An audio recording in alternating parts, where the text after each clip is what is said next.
Back in 2007, Facebook had just opened up its app platform to developers, and serial entrepreneur Mark Pincus had just founded a gaming company called Zynga.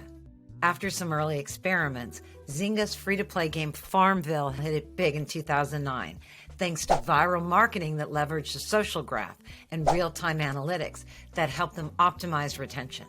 But as we're about to hear, that relentless drive for optimization can be a double-edged sword. So when I got a chance to catch up recently with Mark, I was eager to hear what he had learned from those early days of Zynga.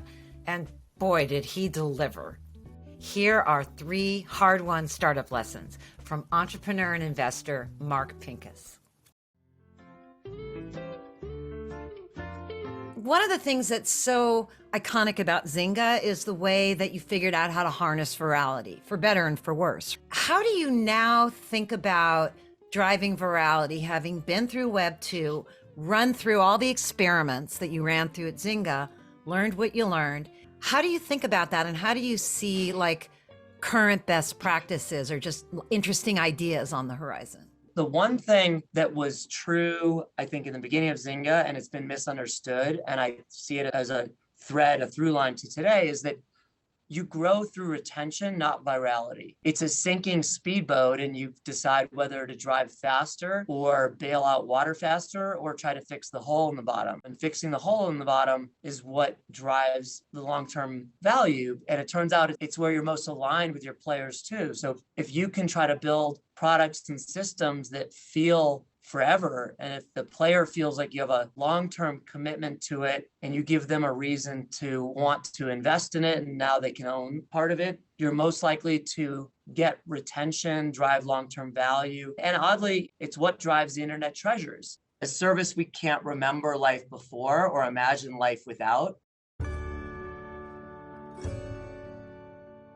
I look at the day 365 retention, and an internet treasure probably has north of 90%. And if it's north of 30%, you end up with a Twitter, or a Snapchat. And if it's north of 10%, you end up with a Candy Crush Saga or a World of Warcraft or a Words with Friends. And those are forever franchises, even at 10%. I think what encourages me about where we're heading is that clearly when someone feels invested, they feel ownership in the game and in the community, they're more likely to be there in a year. And it's a self-fulfilling prophecy.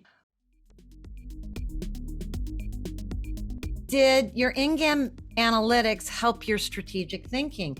Did they ever get in the way? What do you know now about using in-game analytics you wish you'd known earlier? That's a great question, and one that I could talk about for a long time. You live and grow by the sword, and then you die on that same sword. Zynga was a victim of that. We were a victim of our own data and analytics. And the one muscle that I wasn't able to really replicate and teach across the company was intuition and knowing which data to listen to and which not to. And I'll give you one example of the way we got it wrong. We had a game called Yoville, and we created this bakery. And the bakery used the Farmville harvest mechanic and said, great, it's an appointment mechanic. And if you commit to be back at the same time tomorrow at the bakery, we're going to give you a lot of coins. So in the short term, it increased engagement, and we saw more and more users coming back on the next day, and it looked great. But then over time, after a month or so, we saw the long-term retention going down. It's because it wasn't fun. It was all of a sudden another job. And that's where we have to be careful when we look at systems like Axie. We may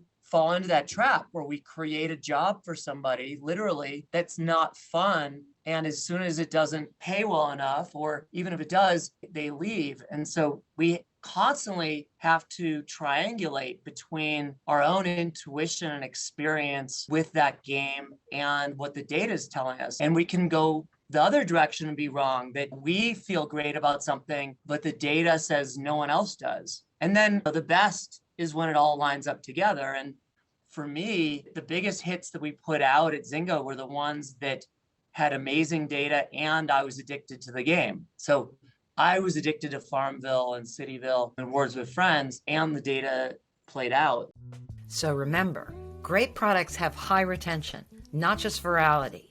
And you can use analytics to drive retention, but you need to balance it with your intuition about product design. Because at the end of the day, a great experience is what keeps your customers coming back. We're going to be featuring more stories from Mark here, so be sure to subscribe and hit that bell so you don't miss a thing. And if you want more tips about balancing user-centric design with real-time analytics, check out our Netflix case study, which is linked right here. I'll see you next week.